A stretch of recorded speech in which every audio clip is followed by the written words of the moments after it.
با عرض سلام خدمت عزیزان و دوستانی که این برنامه و تحلیل بنده رو تماشا می کنند، خدمتتون عرض ادب و سلام دارم. اینکه این برنامه چرا ضبط شده و چه ضرورت و نیازی داشت که این برنامه را و یا با موضوعیت تحلیل جامعه شناختی اعتراضات دیماه 1404 در ایران انجام بدم، خب طبیعتا این حوادثی که در دیماه رخ داد به طریقی همه ما را اندوهگین و غمگین کرد و در سالهای اخیر ما شاهد اعتراضاتی بودیم که هم دفعات این اعتراضات زیاد شده و هم اینکه خونبارتر از دیگری اتفاق میفته، اینکه کشور به کدام سو می رود، آینده ما و امروز ما، عزیزانمون، نزدیکانمون، بچه هامون به چه شکلی خواهد بود، خب طبیعتا همه ما را نگران میکنه. بنده هم در چارچوب تحصیلات، تجارب و اون توانایی که دارم سعی خواهم کرد که یک تحلیل جامعه شناختی از این حوادث ارائه دهم. شاید برای بعضی از دوستان مثمر ثمر واقع بشه و یا دوستان عزیزی هم که نظراتی دارند و یا در این رابطه بیشتر میشه هموطنان عزیزمون را هم درک کرد، هم این که به کجا داریم میریم، یک سری سوالاتی رو مطرح کنیم و سعی کنیم این سوالات را به صورت ریشه‌ای بتونیم جواب بدیم که در آینده کمتر دچار این مشکلات بشیم و حداقل بتونیم اون مکانیزم عبور از بحران‌ها را داشته باشیم. عرض کنم خدمتتون که این اعتراضات اخیر، دیماه اخیر که در ایران اتفاق افتاد، در واقع در امتداد یک سری حوادث و اعتراضاتی که در این تقریبا 10 سال اخیر در کشور ما اتفاق افتاده. بنابراین نمیشه اینو یک نقطه مجزا و منفصل از حوادث و اعتراضهای سالهای گذشته تحلیل کرد. در اینجا بنده چند سرفصلی آماده کردم که میخواهم بر اساس این سرفصل ها مبحث را جلو ببرم که اینکه این اعتراضات به صورت متناوب و در قالب کنش‌های جمعی و اعتراضی رخ داده است. این رویدادها برآیند همزمان عوامل ساختاری، نهادی، فرهنگی و نسلی است که اتفاق افتاده و دارای ابعاد متفاوتی هستش که در نقاطی با هم این ابعاد مشترک هستند و در نقاطی هم ممکنه تفارق داشته باشند.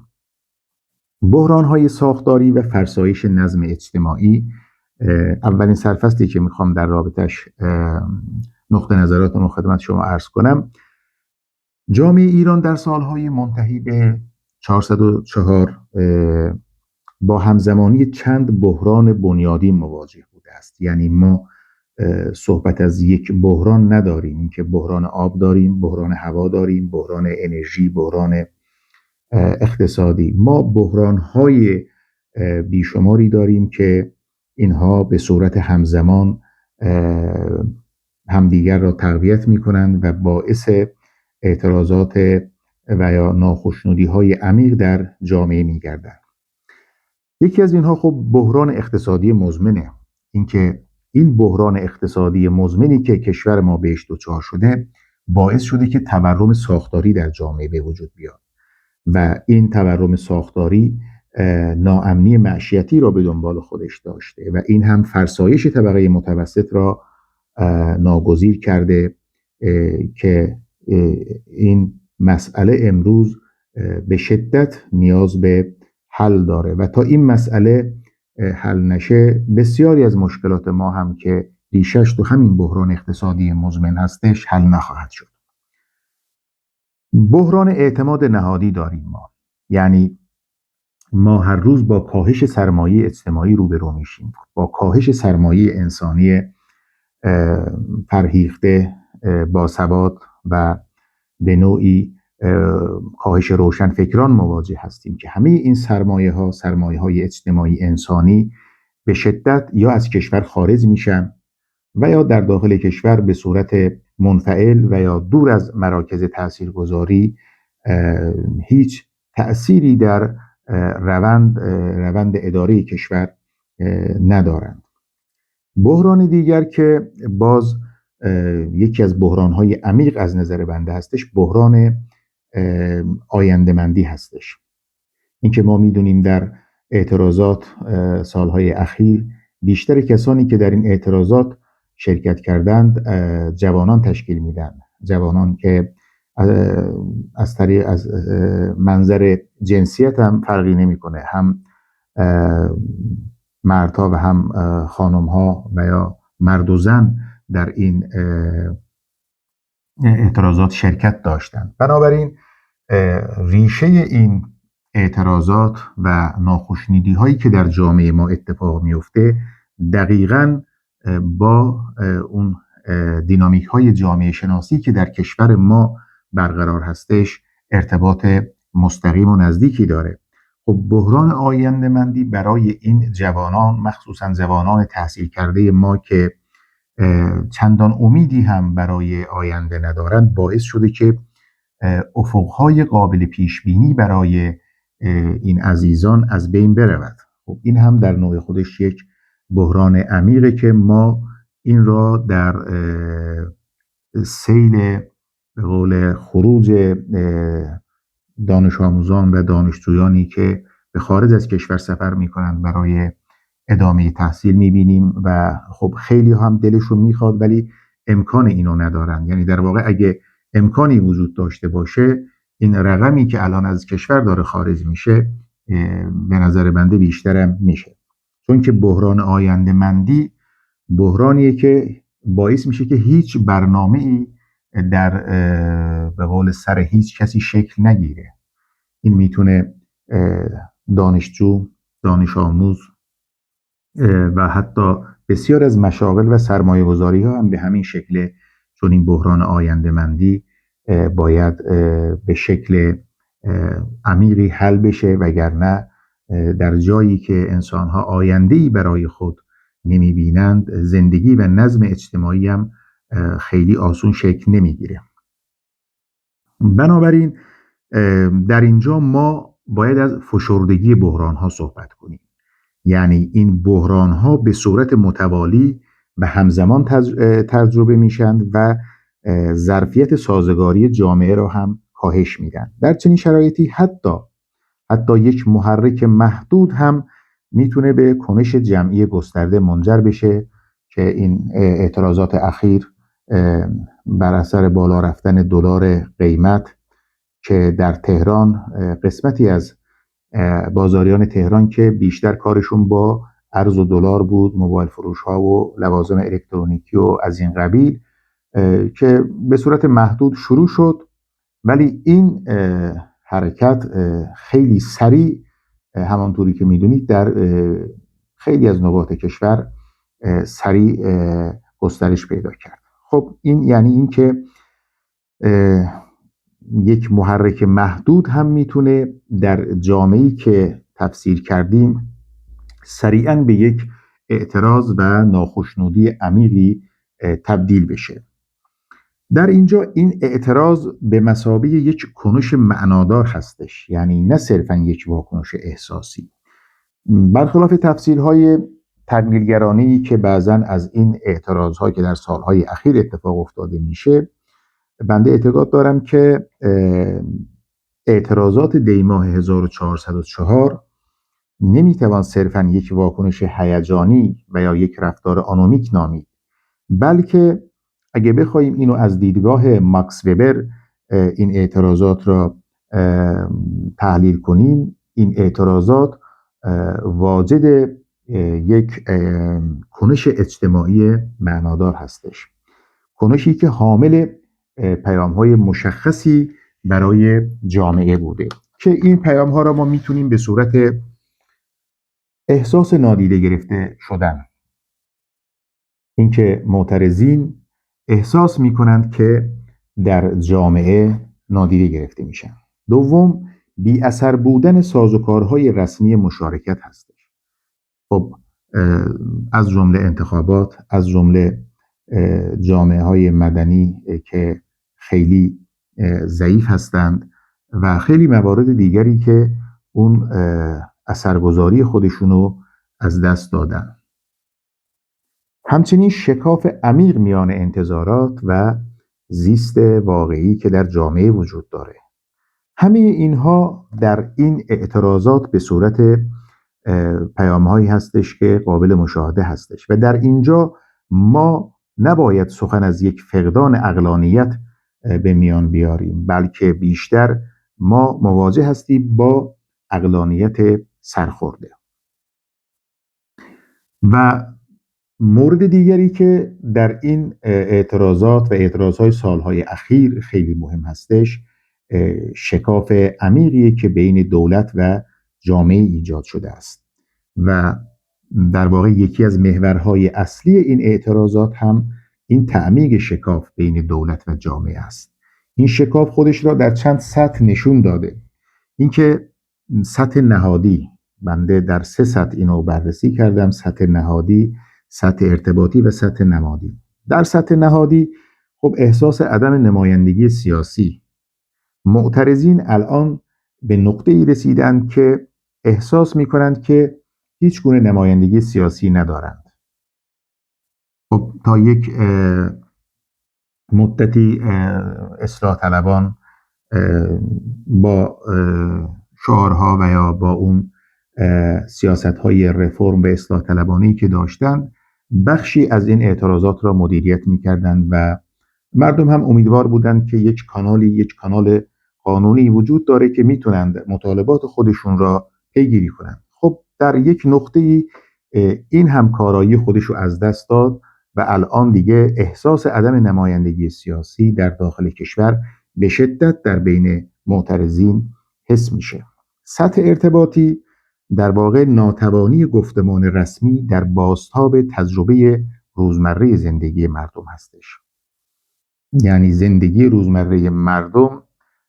امروز یک واقعیت دیگر را نشون میده و اون چیزی که حاکمیت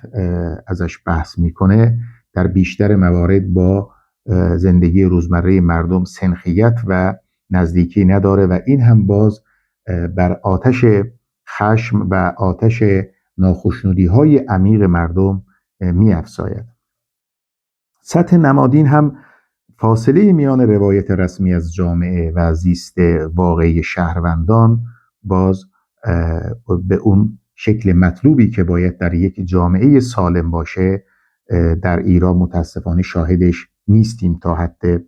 بزرگی. خب در اینجا از منظر نظریه بازنمایی اگه بخواهیم این مسئله را تحلیل کنیم، هنگامی که گروه‌های اجتماعی خود را در ساختار قدرت یا نامرئی میدونند و یا تحریف شده میدونند که الان بیشتر معترضین اگه صحبت بشه و یا در فضای مجازی ما به داده هایی که از طرف این اشخاص به قول منعکس پیدا میکنه تجزیه تحلیل میکنیم، میبینیم که دقیقاً این افراد یا خودشون را در ساختار قدرت و یا حاکمیت نامرئی میدونند و یا تحریف شده میدونند که این خود باعث میشه که خیابان به فضای جایگزین بیان تبدیل بشه، چون که مکانیزم هایی که مردم میتونند اعتماد و یا اعتماد نسبی داشته باشند تا مطالبات خودشون را بیان کنند در جامعه خیلی ضعیف هستش و یا نیستش. یکی از موارد دیگری که ما میتونیم از منظر جامعه شناسی در این حوادث اخیر بهش اشاره کنیم بحث طبقات فرودست و فرسایش طبقه متوسط هستش. خب ما میدونیم که طبقه متوسط قوی در یک جامعه نشان از پویایی و حرکت رو به رشد اون جامعه داره. ما الان در ایران مخصوصا در اعتراضات دیماه 1404 که دارای یک ویژگی خیلی مهم هم هستش اینه که همپوشانی مطالبات طبقات فرودست و بخش‌هایی از طبقات متوسط را می‌بینیم. این وضعیت در واقع یادآور تحلیل‌های بوردیویی هستش از سقوط منزلتی. اینجا طبقات متوسط که زمانی حامل امید و حرکت و پویایی یک جامعه بود، الان به یک سقوط منزلتی تقلیل پیدا کرده و جای خودش را به یک ناامیدی و ضعف عمیق در این طبقه ایجاد کرده است. خب که این طبقاتی که مخصوصا طبقه متوسطی که خیلی ضعیف شده و در واقع خیلی کوچک شده، یک سری مشکلاتی هم با خودش آورده. خب این مشکلات را ما میتونیم به صورت بی‌ثباتی شغلی ببینیم در جامعه. اون رقم و به قول آماری که خود حاکمیت ارائه میده، این خودش هم باز نماینگر اینه که ما مشکل بیکاری عظیمی در کشور داریم و این خیلی مقوله جدیدی هم نیستش. سالهاست که این مشکل ما تو جامعه داریم. بحث دیگر کاهش قدرت خرید هستش. ما این روزها بی‌تعارف طبقه متوسط قدرت خریدش خیلی محدود شده و در مایحتاج روزانه زندگی خودشون واقعاً دچار مشکلات بزرگی هستند. و بی اثر شدن سرمایه فرهنگی، همه اینها در واقع جمع عمومی را به صورت یک کنش جمعی که همراه با خشم هم هستش ایجاد میکنه و در یک بزنگاه و یا در یک جریانی که واقعا احساس بکنن که در جایی کسی به این مشکلات به قول اعتراض میکنند، خیلی سریع در بیشتر نقاط کشور این جریان ها گسترش پیدا میکنند و خیلی زود هم به خشونت کشیده میشوند متاسفانه، و خیلی زود هم ما اون آثار خونبار و وضعیت اسفباری که همونطوری که عرض کردم در سالهای اخیر خیلی شاهدش بودیم همه ما را نگرانتر میکنه. خب بنابراین ما باید این جامعه ایرانی که ازش صحبت میکنیم باید این جامعه را به خوب بشناسیم، که من معتقدم که یا خیلی از ما این جامعه را نمیشناسیم و یا میشناسیم ولی طبق اون تمایلات و گرایش های ایدئولوژیکی و سیاسی که داریم نمیخواهیم واقعیت را بیان کنیم و واقعیت اجتماعی، سیاسی و فرهنگی ایران را به گروه و گرایش خاصی که ما متعلق به اون هستیم میخواهیم به اون نسبت بدیم، که این باز به نوعی باعث میشه که ما نتونیم در بلند مدت طرح و برنامه شفافی برای مملکت داشته باشیم. در این اعتراضات از لحاظ بعد نسلی هم ما جوانان و تجربه انسداد اجتماعی را داریم میبینیم. نسل جوان فعال در این اعتراضات که مشاهده کردیم یک نسلیه که بحران را نه استثناء بلکه وضعیت عادی میدونه، چون که جوانهایی که در این اعتراضات شرکت کردند که حدوداً اونایی که دور و بر سن 20 سال هستند، حالا 18 20 22 دانشجو هستند، اینها در این سالهای اخیر که بیشتر از سال 88 به این بر و یا از سال 1390 به این بر بزرگ شدن، اینها خودشان در مسیر بحران بزرگ شدن، یعنی خیلی از بحرانها را دیدن و بحران برای اینها بیشتر از آن که یک استثناء باشه یک نوع روش زندگی شده. پیوند ضعیفی با روایت‌های رسمی مشروعیت دارند این جوانها و زیست دیجیتال را با تجربه انسداد اجتماعی هم تلفیق کردند. خب این مسئله را ما از منظر جامعه شناسی نسل‌ها که بیشتر مانهایم نمایندگی میکنه این گرایش فکری را، این نسل دارای آگاهی خاصی هستش که در آن احساس بی‌آیندگی و نابرابری ساختاری به یک هویت جمعی تبدیل شده است و در مواردی که بستری برای اعتراض وجود داشته باشه خودش را نمایان میکنه و اون طغیان و اون رادیکالیزه شدنی که در این سنین بسیار هم احتمالش بالاتر هستش به وقوع میپیونده و حاکمیت هم مجبور میشه با خشونت و با توسل به قدرت سخت جلوی این اعتراضات را بگیره که ما معمولا شاهد این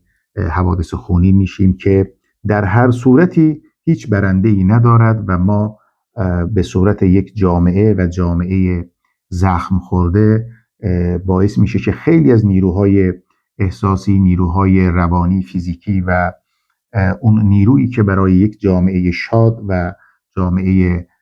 قوی نیاز هستش ما اینا رو از دست میدیم. یکی از موارد دیگه‌ای که در این اعتراضات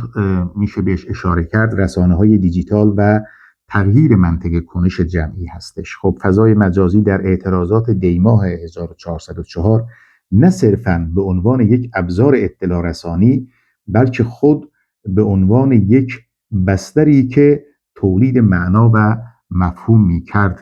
به قول عمل کرد اعتراضی بوده که در اینجا اعتراضات معمولاً بنده معتقدم که به صورت حالا اعتراض و یا اگر کسایی هم که به صورت جنبش تعریف میکنن به صورت افقی بوده، یعنی از یک مرکز به چند مرکز به صورت سلسله مراتبی اداره نمی شده، یعنی به همان میزانی که در یک شهری مردم با یک حسی می اومدن به صورت افقی در جاهای دیگر هم به همون صورت اتفاق افتاده و فقدان رهبری متمرکز هم یکی از ویژگی های این اعتراضات بوده است. خب خیلی ممکنه بگن که رضا پهلوی در اصل رضا پهلوی تا 8 و 9 دی نمیشه گفت که در این اعتراضات تاثیر داشت. این اعتراضاتی بود که بیشتر جنبه معیشتی، جنبه هویتی، خیلی جنبه های دیگری داشت. ولی اینکه ما بخواهیم رضا پهلوی را به عنوان رهبر این اعتراضات معرفی کنیم به نظر بنده خطای جدی واقع شدیم، چون که در سالهای اخیر هم خیلی از این اعتراضات به رضا پهلوی نسبت داده شده و ما دیدیم که هیچ گونه رهبری و مدیریتی در رابطه با این موضوع نداشته و همه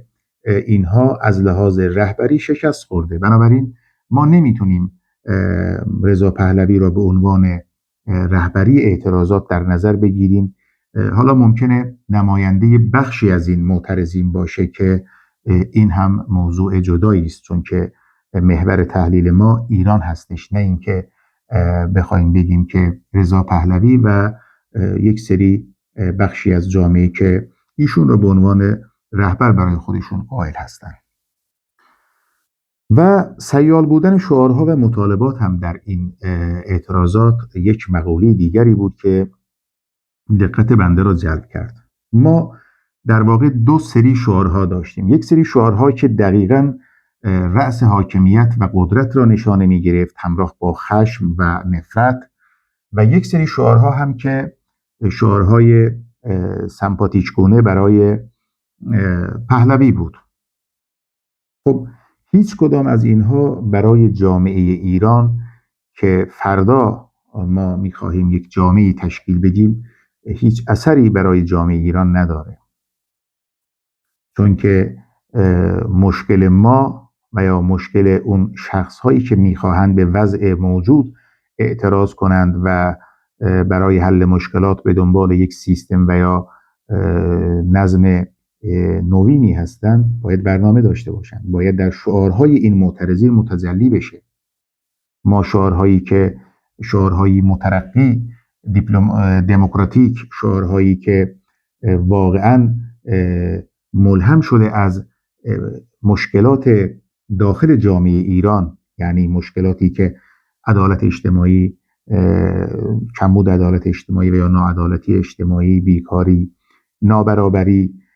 رانت و یا خیلی چیزهای دیگری که به صورت شعار خودشو تجلی بده و اینکه ما بگیم که بله معترضین به دنبال ساخت یک جامعه شفاف، دموکراتیک، آزاد، نه اینکه به دنبال یک استبداد سلطنتی باشیم. خب این این خودش یک نقص بزرگه، چون که اون جامعه‌ای که اون ایرانی که ما صحبت میکنیم فعلا اون ایرانی که در داخل کشور به صورت زنده با همه دینامیک ها، فرهنگ و اقوام و مذاهب و کلیه عناصرش در داخل ایران وجود داره، نه اون ایرانی که در ذهن کسانی که سالهاست در مملکت نیستند و برای خودشان یک ایرانی رو تصور میکنند که فقط بخش کوچکی از جامعه را نمایندگی میکنه. به این ترتیب ما نمیتونیم مشکلی را حل کنیم. یعنی اگر معترضان بگویند که این نظام فعلی یک درد و یک بیماری هستش، نظام سلطنتی، نظام استبداد سلطنتی خود یک مرض و بیماری سختری از این است. یعنی نمی شود یک بیماری را با بیماری لاعلاج‌تر مداوا کرد در واقع، چون که جامعه قوانین خاص خودشو داره. ما نمیتونیم همیشه متکی به یک نفر باشیم و اون یک نفری که مختصات خاص خودشو داره که خیلی از کسانی که تو امر سیاست، روابط بین الملل، جامعه شناسی دستی به قلم دارند این مسئله را خیلی خطرناک برای ایران توصیف می کنند. بنابراین در رابطه با این جنبش های اجتماعی و یا اعتراضاتی که در ایران اتفاق میفته، جنبش هایی که بیشتر بر تجربه مشترک رنج و خشم هستش، نه اینکه یک برنامه سیاسی منسجم. یعنی اگر در نقاط مختلف ایران کسانی در مقاطع خاصی از زمان اعتراض می کنند، این محصول یک برنامه سیاسی منسجم نیست، نمیتونن باشه، چون که جامعه ایران یک جامعه حزبی و یا یک جامعه سازمان یافته نیستش. بنابراین همه اینها متکی بر همون رنج مشترک و تجربه مشترکی هستند که در این سالهای گذشته مردم به دست آوردند، نه اینکه یک سازمان سیاسی. خب طبیعتاً وقتی که در داخل ایران اعتراضاتی اتفاق میفته، یک سری عواملی هم هستن مثل آمریکا و اسرائیل و یا خیلی کشورهای امپریالی که به دنبال آمال و هدفهای خودشون هستن. این هم یک امر طبیعی هستش. طبیعی به این منظور که طبیعی به این منظور که همه کشورها به دنبال منافعی هستند. هیچ وقت کشوری که میخواهد یک کشور مستقل دموکراتیک و کشوری که بتونه روی پاهای خودش وایسه، باید از پایین جامعه با دستاوردهای خودش اون جامعه را بنا کنه، نه اینکه یک نیروی، یک کمکی از خارج بیاد و برای مردم ایران یک مملکتی را درست کنه. به هیچ وجه ما همچین موضوعی و حداقل برای کشور ما ایران نمیتونیم انتظار داشته باشیم. در کل اگه بخواهیم خلاصه کنیم که چرا به این مسیر، چرا به این مسائل دوچار شدیم و الان برون رفت از این مسئله، از این بحران چیست، باید بگیم که کانال‌های رسمی حل تعارض کارایی خودشون را در حال حاضر از دست دادند. جامعه در حال ارسال سیگنال‌های هشدار دهنده هستش. معتقدم که در سالهای اخیر جامعه خیلی سیگنال‌های هشدار دهنده ای را به قول از خودش بروز داده، منتها این سیگنال‌ها یا شنیده نشدند و یا شنیده شدند در حد امکان و بضاعت ساختار و یا حاکمیت قدرت و یا دستاندرکاران اجرایی نبوده که بیشتر این مطالبات همیشه بی پاسخ مانده استش. بنابراین اگر ما بخواهیم برای آینده یک جامعه پویا، یک جامعه عاری از خشم، یک جامعه دموکراتیک بسازیم، ما باید شعارها و برنامه‌های دموکراتیکی هم داشته باشیم. بنابراین با این روندی که الان ما به اون گرفتار هستیم، بحران مشروعیت، بحران اقتصادی، بحران آینده، بحران نهادی، همه این بحران هایی که گفتیم، بحران اقلیم هم داریم، بحران آب و بحران هوای آلوده و خیلی از بحران ها که گفتم در اوایل این بحثم، ما با فشردگی بحران ها روبرو هستیم که به صورت همزمان هم رخ میدهند و این هم یکی از عواملی که بر شدت و حجم این اعتراضات می افزاید. ولی یک چیزی هم هستش که واقعا مردم معترضی که حداقل نمیتونیم بگیم تمام جامعه، حالا بخش مهمی، بخش بزرگی از مردم که نمیخواهند این وضع موجود رو به قول تحمل کنند و یا دنبال تغییرات هستند. تغییرات باید همراه با آگاهی و برنامه همراه باشه، نه اینکه ما به دنبال قهرمانی بگردیم که بیرون از کشور با اسبش میاد، یک طرف شمشیر میاد همه را نجات میده. اینها بیشتر در اسطوره ها جا داره، در زندگی واقعی قرن 21 هیچ کدام از اینها جایی برای پیشرفت نداره و به هیچ وجه ما نمیتونیم از این مشکلات رهایی پیدا کنیم. بنابراین در این برهه نه جنگ راهکار هستش، نه استبداد پادشاهی. تنها راهی که ما میتونیم، به نظر بنده، باز خدمت بینندگان عزیز عرض میکنم نظر بنده هم نظر کاملی نیستش، تا حدی برخواسته از تجربیات دانشگاهی تدریسات بنده هستش. جامعه باید از پایین با قدرت مردم و آگاهی عمومی رشد کنه که بتونه در بحرانها هم صاحب اون جامعه باشه و بتونه اون قوام و استقرار رو داشته باشه. نه اینکه بعضی از مردم،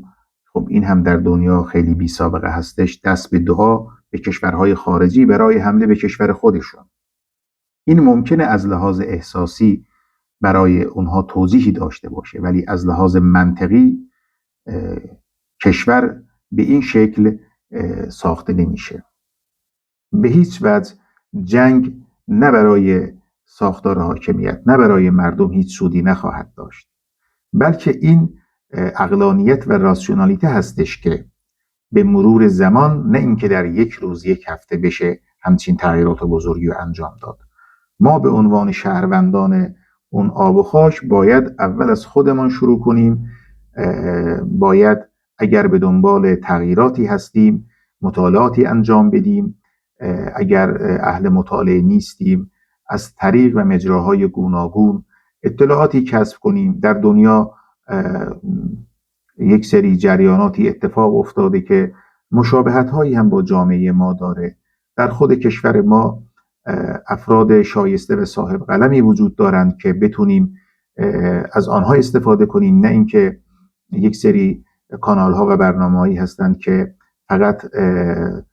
افکار رو فریب میدن، برای فریب افکار عمومی ساخته شده اند و تا به امروز برای جامعه ایران هیچ ارمغانی هم به وجود نیاوردند. بنابراین دوستان عزیز خیلی تشکر میکنم که اونهایی که وقت میذارن و این تحلیل بنده را گفتم در حد توان و تجربیات خودم سعی کردم تو مدت خیلی کوتاهی به یک سری مسائلی که در جامعه اتفاق میفته اشاره کنم، چون که بیشتر تحلیل ها و بیشتر تفسیرهایی که بنده مشاهده کردم بیشتر جنبه روزنامه نگاری و روایت هایی بودند که در حد خبر و سوری بودند، نه اینکه ما بخواهیم به صورت ریشه‌ای و موشکافانه به این مسائل داخل مملکتمون اشاره کنیم، چون که غفلت از مسائل اساسی در یک جامعه ما را به راه راست هدایت نمی‌کنه و ما باز هم ممکنه در برهه‌ای از تاریخ دنبال اشتباهات خودمون باشیم و یا خیلی سریع از تصمیمی که گرفتیم به صورت احساسی پشیمون بشیم به همین خاطر است که توصیه بنده راهکار جنگ به هیچ وجه برای جامعه ما خوشایند نخواهد بود و هر گونه استبداد پادشاهی و یا هر گونه شخص و قهرمان پروری برای جامعه ایران به هیچ وجه آینده خوبی را تضمین نمی‌کنه. حالا در اینجا ما